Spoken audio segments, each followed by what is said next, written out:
Hello friends, कैसे हो आप सब। देखो फ्रेंड्स, जो लास्ट हमारा लेक्चर्स था operation and application of Muslim law, उसमें थोड़ी सी ऑडियो प्रॉब्लम हो गई थी। जब वो 16 मिनट्स के करीब जो हमारा लेक्चर्स था, तो उसमें कुछ ऑडियो प्रॉब्लम थी, इसलिए उस पॉइंट को मैं फिर डिस्कस यहाँ पे कर देता हूँ। उसके बाद हम इंटरप्रिटेशन ऑफ मुस्लिम लॉ को डिस्कस करेंगे।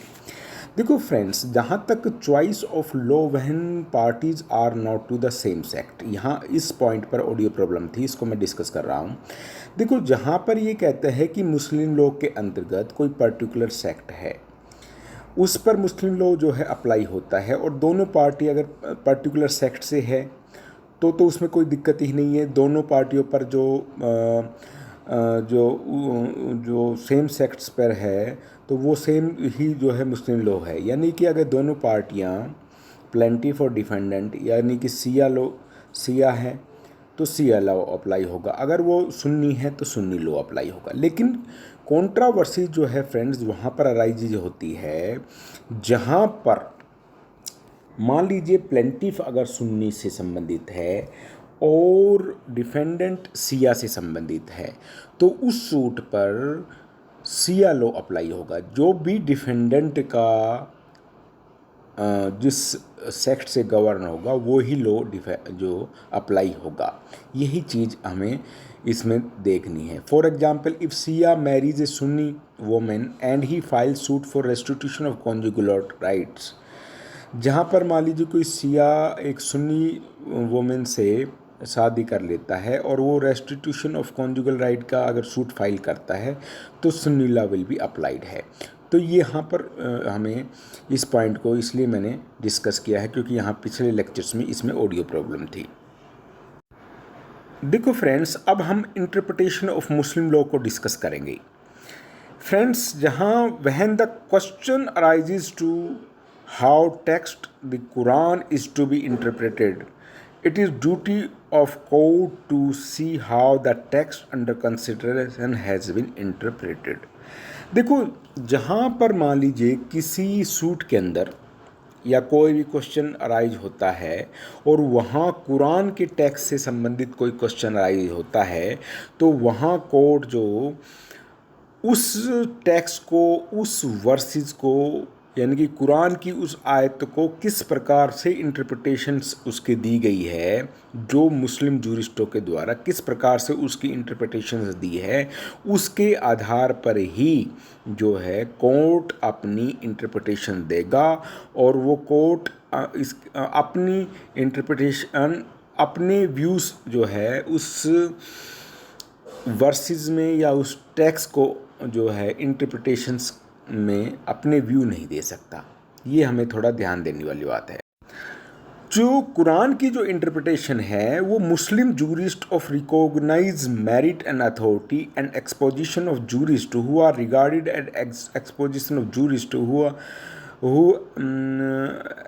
are regarded as authorities should be followed. It is not open to court to put its own interpretations on the Quran. Quran में जो भी रिकॉग्नाइज जूरिस्टों द्वारा उस टेक्स्ट की, उस वर्सेस की कोई इंटरप्रिटेशन दी है, कोर्ट जो है उसी इंटरप्रिटेशन को मानेगा। कोर्ट अपनी इंटरप्रिटेशन नहीं कर सकता।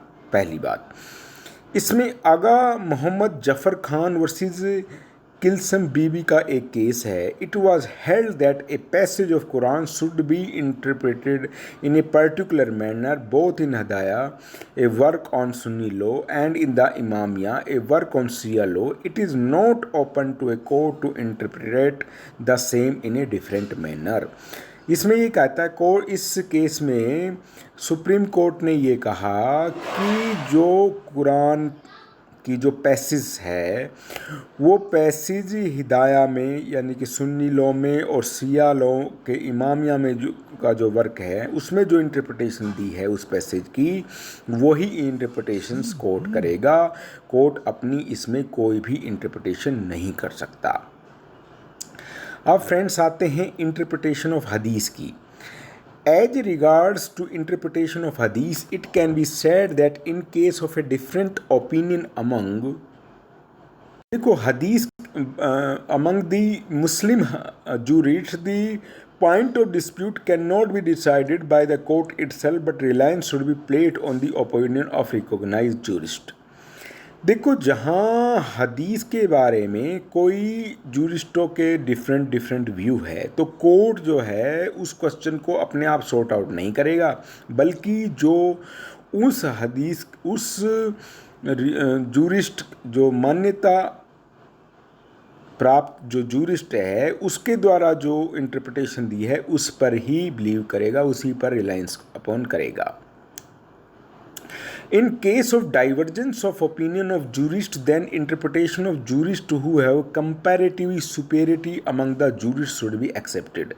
देखो, जहाँ पर मान लीजिए कई मान्यता प्राप्त अगर जूरिस्टों में ही कोई आपस में ही डाइवर्जेंस ऑफ ओपिनियन हो जाए, तो वहाँ कोर्ट जो है उस हदीस की जो इंटरप्रिटेशंस को उस जूरिस्ट जो कि कंपैरेटिव सुपीरियरिटी रखता है, तो उनके द्वारा जो इंटरप्रिटेशंस दी गई है, उस जूरिस्ट के द्वारा जो इंटरप्रिटेशंस दी गई है, तो उसकी इंटरप्रिटेशन को मानेगा. इसका मतलब ये हुआ फ्रेंड्स, समझने के लिए हम ये कहते हैं कि हदीस की इंटरप्रिटेशंस जैसे प्रॉफिट साहब या उसके कंपेनियन द्वारा अगर कोई इंटरप्रिटेशन दी गई है, तो उसकी सुपीरियरिटी एज़ कंपेयर टू अगर कोई और जूरिस्ट के द्वारा दी गई है, तो उसके कंपैरिजन में प्रॉफिट साहब के जो कंपेनियन हैं उनकी सुपीरियरिटी अथॉरिटी और कोर्ट जो है उनको ही मानेगा.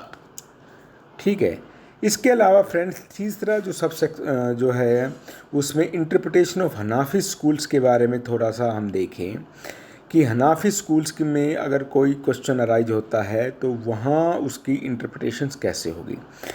The great Abu Hanifa and his two disciple Abu Yusuf and Imam Muhammad are the chief authority of Hanafi system of jurisprudence.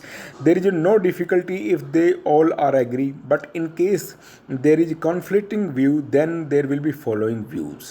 देखो, अबू हनीफा जो हनाफी स्कूल के फाउंडर थे और उनके दो शिष्य थे, अबू यूसुफ और इमाम मोहम्मद, जिन्होंने हनाफी जो स्कूल में जिनका चीफ अथॉरिटीज़ के रूप में नामित है. लेकिन अगर मान लीजिए उनमें कोई आपस में किसी चीज़ पे कोई क्वेश्चन पर उनका कोई डिफरेंसेस नहीं है, तो उनके सबको जो है कोर्ट मान लेगा उनके व्यू को सभी के. लेकिन जहाँ मान लीजिए कॉन्फ्लिक्ट अगर व्यू है, तो वहाँ पर कुछ रूल्स अप्लाई होंगे, वो हम यहाँ डिस्कस कर रहे हैं. Rules when Abu Hanifa and his disciple disagree. देखो, मान लीजिए when Abu Hanifa is on one side and Abu Yusuf and Imam Mohammad on the other, the mufti is at liberty if he chooses to the follow the opinion of two. देखो, जहाँ पर मान लीजिए Abu Hanifa के view अलग हैं और अबू यूसुफ और इमाम मोहम्मद के व्यू जो है अगर अलग है, तो जो मुफ्ती है उसकी लिबर्टी होगी कि वो उनमें से किसके ओपिनियन को माने. बट इफ़ दी वन और अदर. लेकिन फ्रेंड्स, जहाँ पर मान लीजिए अबू हनीफा के साथ में यदि मान लीजिए अबू यूसुफ के व्यू भी एक साइड मिलते हैं और इमाम मोहम्मद के व्यू अलग साइड मिलते हैं, तो वहाँ पर वो मुफ्ती जो है उनके ओपिनियन को मानेगा. अबू हनीफा और जो भी उसका जो डिसाइपल जो एग्री है उनके व्यू को मान लेगा और दूसरे के व्यू को नहीं मान लेगा, अनलेस जो jurist of authority declare the opinion contrary. यदि कोई मान लीजिए जूरिस्ट जो सुप्रीम अथॉरिटी के जूरिस्ट है, उन्होंने अगर मान लीजिए कोई कॉन्ट्ररी व्यू दिया है, तो वहाँ पर उसके अलावा और मुफ्ती जो है अबू हनीफा और जो उसके दूसरे जो डिसाइपल जो एग्री है उनके व्यू को मानेगा. लेकिन ये तो एक जर्नल जो है प्रिंसिपल है. जहाँ तक ruling of Indian courts for preferring the opinion as to rule of Muslim law, where Hanifa and is Abu Hanifa and is two disciple differ among them self as follows. लेकिन Indian courts का इसके बारे में friends थोड़ा सा view अलग है, और उसमें कुछ अलग अलग जो है अथॉरिटीज़ आई हैं, डिसीजन आए हैं कोर्ट के, उसमें यह रूल जो है प्रतिपादित इस प्रकार किए गए हैं। देखो, आगा अली खान वर्सेस अल्ताफ़ हसन खान का केस है। इसमें the general rule of Hanafi law is that when there is a difference of opinion between Abu Hanifa and two disciple Abu Yusuf and Imam Mohammad, the opinion of disciple prevails has been taken for granted, this is now accepted rule. देखो, इसमें ये कहा है कि जहाँ पर Hanafi law के अंतर्गत जो अबू हनीफा है और उसके दो जो डिसाइपल्स है अबू यूसुफ और इमाम मोहम्मद में यदि अलग अलग ओपिनियन होते हैं, तो जो उनके डिसाइपल्स के ओपिनियन है वो ही जो है कोर्ट मानेगा, और वो अब जो है एक एक्सेप्टेड रूल बन गया है। तो आगा अली खान वर्सेस अल्ताफ़ हसन खान का फ्रेंड्स आप केस ध्यान रखना। इसके अलावा अब दूसरा है Kutti Umma versus Nedungadi bank limited.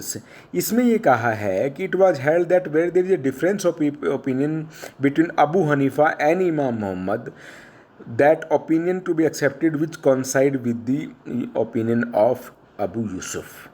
इसमें ये कहा है कि जहाँ पर मान लीजिए अबू हनीफा और जो इमाम मोहम्मद ने कोई ओपिनियन दिया किसी क्वेश्चंस के बारे में दे रखा है, तो वहाँ पर जिस तरफ अबू यूसुफ का ओपिनियन होगा उसी ही ओपिनियन को माना जाएगा। ये स्कूटी उम्मा वर्सेस नेदुंगड़ी बैंक लिमिटेड का केस है, इसमें ये जो है हेल्ड किया गया था।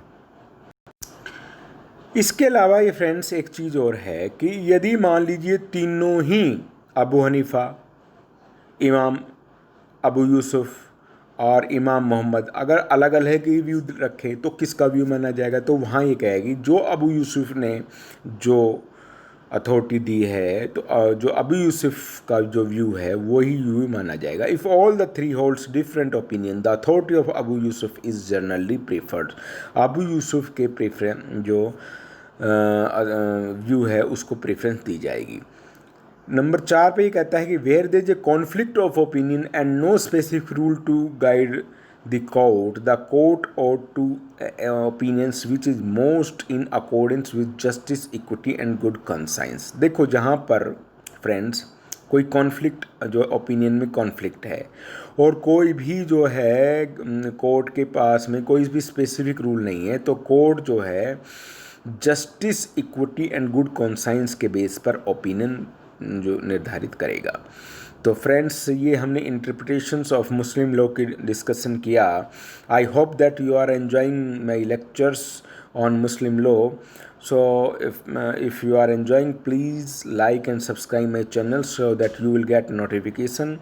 If you have any query, so please put your question on comment box, so I will try my best to give you the answer. Thank you.